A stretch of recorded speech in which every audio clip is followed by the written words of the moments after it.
సంగీతము బలమైన కోటయును జీవాధిపతి. బెనర్జీ ఏం బాగున్నావా? ఎట్లున్నావా? రా రమేష్, ఎట్లున్నావు? బాగున్నావా? రారా కూర్చుందిరా, ఇంట్లోకి రా. వెళ్తా ఉంటే మాట్లాడించిపోదామని చూస్తుని. ఏమి ఎప్పుడు చూసినా నువ్వు బైబుల్ అని చదువుతూ ఉంటావు, ప్రార్థన చేస్తుంటావు, కానీ మన స్నేహం ఇన్ని రోజులు చూస్తున్నాను. నేనైనా ఒక జాబ్లో ఉన్నాను, ఒక రేంజ్లో బాగున్నాను. నువ్వేంటి ఎక్కడ ఏ స్థితిలో అప్పటి నుంచి ఒకే రకంగా ఉన్నావు? దీనికి కారణము? ఎందుకు నీ దేవుడు నిన్ను ఆదరించలేదా? ఎందుకు నీ దేవుడు ఆశీర్వదించలేదా? బైబిల్లో ఒక ఇద్దరు వ్యక్తులు కనబడతారు. వాళ్ళు ఒకడేమో గొప్ప ధనవంతుడు, ఒకడేమో గొప్ప పేదవాడు.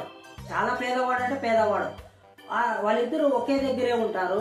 కాకపోతే ఆ ధనవంతుని చూసినప్పుడు పేదవాడు ధనవంతులా ఉండాలని అనుకోలేదు. వాళ్ళు ఎవరంటే లాజరు ధనవంతుడు. వాళ్ళు వచ్చేసి లాజరు తాను ధనవంతుని చూసి ఎప్పుడు కుళ్ళుకోలేదు. తాను ఉన్న స్థితిలోనే సంతోషించాడు. దానికి ఒక కారణం ఉంది, చెప్తాను. అయితే ధనవంతుడు మాత్రము ఆ లాజరు లాగా నేను ఉండకూడదు అనుకున్నాడు. వాళ్ళిద్దరి మధ్యలో వ్యత్యాసం ఎందుకు? ధనవంతుడు ఈ లోకంలో అంతా సమకూర్చుకున్నాడు ధనవంతుడు. అయితే లాజరు ఈ లోకంలో ఆస్తి సంపాదించుకోలేదు, పరలోక రాజ్యంలో ఆస్తిని సంపాదించుకున్నాడు. వీళ్ళిద్దరూ ఒక దినం పేదవాడైన లాజరు మరణించాడు, దేవదూతల చేత కొనుక్కోబడ్డాడు. అదే ధనవంతుడు కొన్ని దినాలకి చనిపోయాడు, పాతాళానికి వెళ్ళిపోయాడు.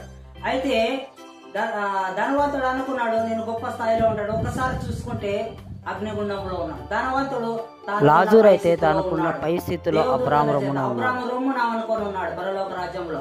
అప్పుడు ఆశ్చర్యపోయాడు ధనవంతుడు.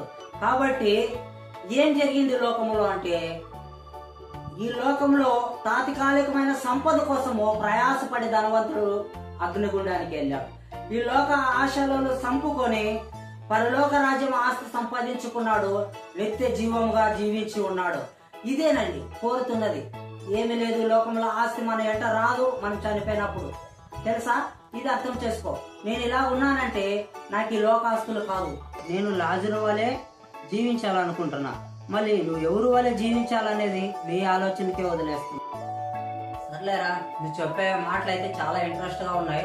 మళ్ళా నీతో నెక్స్ట్, ఇప్పుడు అంటే టైం లేదు, నెక్స్ట్ ఇంకోసారి వచ్చినప్పుడు నీతో అనేకమైన విషయాలు తెలుసుకొని ఇది ఎంత మాత్రం నిజమో ఏమో అనేది మరికొన్ని విషయాలు మాట్లాడుకుంటాను. ఇప్పుడైతే టైం అయింది, నేను వెళ్ళొస్తాను.